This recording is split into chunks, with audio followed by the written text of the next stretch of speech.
les hérissons, ce que vous entendez en fond, c'est la pluie. On est clairement arrivé en hiver, c'est pas possible. Bon, aujourd'hui, on reprend ce magnifique livre. Très clairement, il m'a déçu, et plus d'une fois, on va pas se mentir. Mais j'ai besoin de lui parce que clairement, je n'ai jamais fait de gâteau basque. Vous avez vu dans le titre, il n'y a aucun secret sur les recettes que je vous présente à chaque vidéo. Et aujourd'hui, on va aller sur le gâteau basque. Je vous montre ce qu'on doit avoir. Vraiment, moi, je l'ai jamais fait.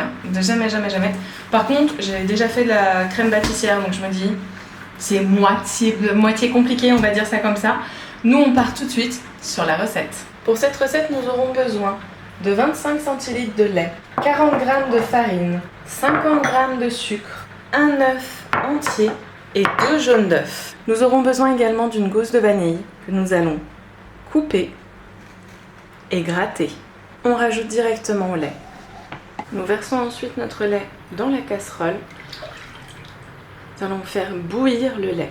C'est important que la vanille soit tout de suite dans le lait pour que vraiment ça infuse dans le lait justement. On va mettre également notre gousse qu'on n'oubliera pas d'enlever. Certes, on a gratté la gousse, mais il y a forcément des petits grains qui restent dedans. Donc comme ça, le lait va vraiment récupérer un maximum de gousse. En attendant que le lait bout, on va mélanger. Déjà, on va mettre notre œuf, nos 2 jaunes et notre sucre dans un bol et on va les mélanger.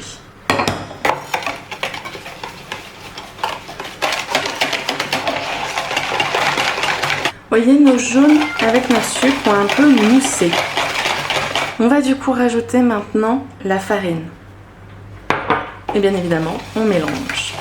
On vient récupérer notre lait. Regardez comme il est beau ce lait. Mon lait était tellement beau qu'il vous a rajouté plein de buées. On le rajoute à notre mélange. Il est encore un peu chaud ce lait. Donc attention, on garde bien la casserole. On ne la met pas tout de suite à laver. On va de nouveau en avoir besoin. On incorpore bien le lait. Vous voyez notre mélange, on le remet dans la casserole. Et on va faire chauffer ça à feu doux. On mélange continuellement. On ne laisse jamais la crème toute seule, si on peut dire ça comme ça. Vraiment, on mélange toujours au fouet. Votre feu doit être vraiment doux, voire au pire moyen. Mais vraiment pas de feu fort. Ça se... Regardez, je vous le montre d'un peu plus près. On retire du feu tout de suite. Et on va réserver dans le bol. Voyez, ça s'est complètement solidifié, ça le fait tout d'un coup. C'est pour ça qu'il faut faire très attention et vraiment laisser à feu doux. Nous voilà avec une belle crème pâtissière. Vous allez me dire, bon, c'est bien gentil, on a une crème pâtissière, on n'a pas un gâteau basque. C'est normal, c'était la première étape. C'est vrai que quand je vous ai dit l'ingrédient, je vous ai dit pour le gâteau basque. Mais en réalité, non, c'était juste pour la crème pâtissière qui va se trouver à l'intérieur de notre gâteau basque. Là, maintenant, on est parti pour le gâteau basque. Enfin, pour l'extérieur du coup, du gâteau. Pour cette seconde partie, nous aurons besoin de 300 g de farine, 150 g de sucre avec une pincée de sel, 5 g de levure chimique, 180 g de beurre mou, c'est très important le mou, un œuf, 2 jaunes d'œufs. Pour cette étape, je vais utiliser le bol du robot pâtissier. On rajoute, du coup, on met la farine, le sucre avec la pincée de sel et la levure. On va commencer juste à mélanger ça, mais tout doucement. On prend quand même notre fouet, donc notre fouet ce n'est pas un fouet classique, c'est ce fouet-là. Je l'utilise généralement pour faire les cookies, les pâtes sablées, et vraiment je pense que c'est le mieux. Ils ne le disent pas eux dans leur recette, quel fouet on utilise. Moi je vais utiliser ça. Déjà je mélange tout doucement, voyez avec vous. Comme ça, à la main, on mélange un petit peu. Ensuite on rajoute les jaunes d'œufs, l'œuf, ainsi que le beurre mou. Je précise toujours bien mou. C'est vraiment important. S'il fait trop froid, pour que votre beurre soit mou à température ambiante, n'hésitez pas à le passer 15 secondes au micro-ondes. Et vous en doutez, on est parti pour mélanger.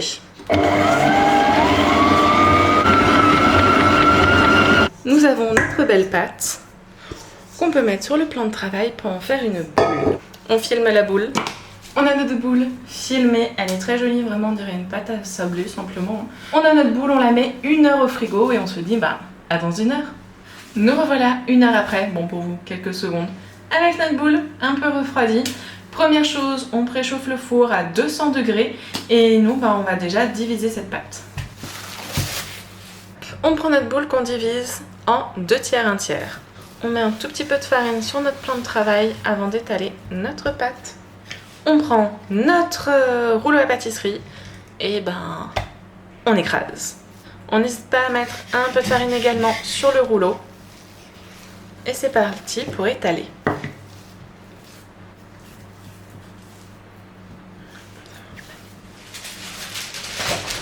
Après plusieurs essais catastrophiques, nous allons prendre avec ceci, du papier cuisson. Malheureusement, je n'arrive jamais à décoller ma pâte. J'ai essayé plusieurs fois, je ne sais pas ce que je vous mettrai en vidéo. J'ai essayé plusieurs fois, ça n'a pas marché, donc on va utiliser ce papier. C'est un peu le recours ultime quand vraiment ça ne veut pas.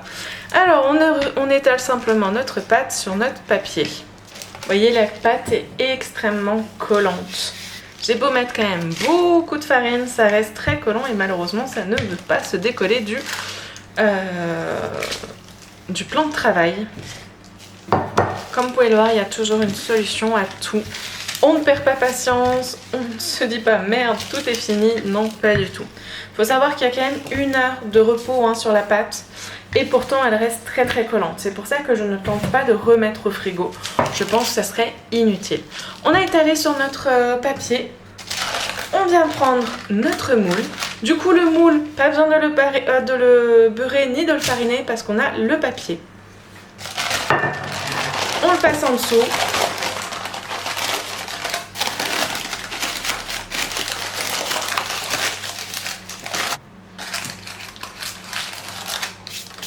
On va rajouter notre crème pâtissière.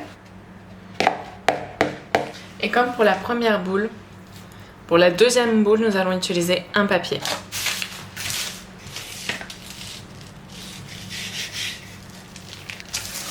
Une fois étalé, nous reprenons notre moule. Et cette fois-ci, par contre, on va l'inverser. Hop.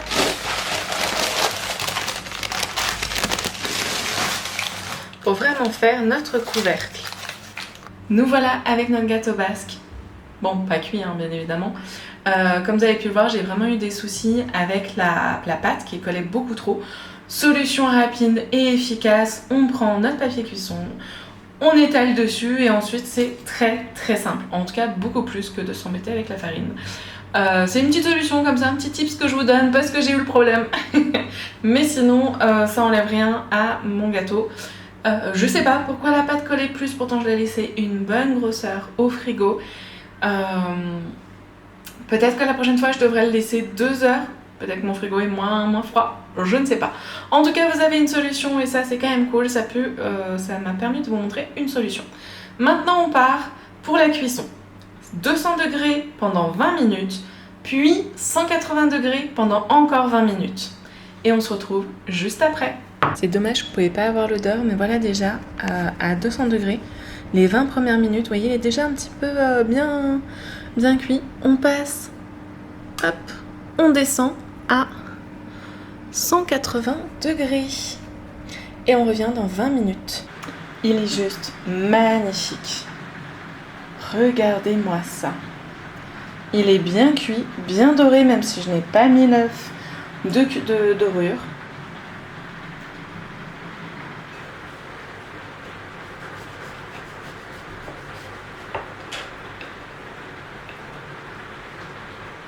Il est juste très très joli.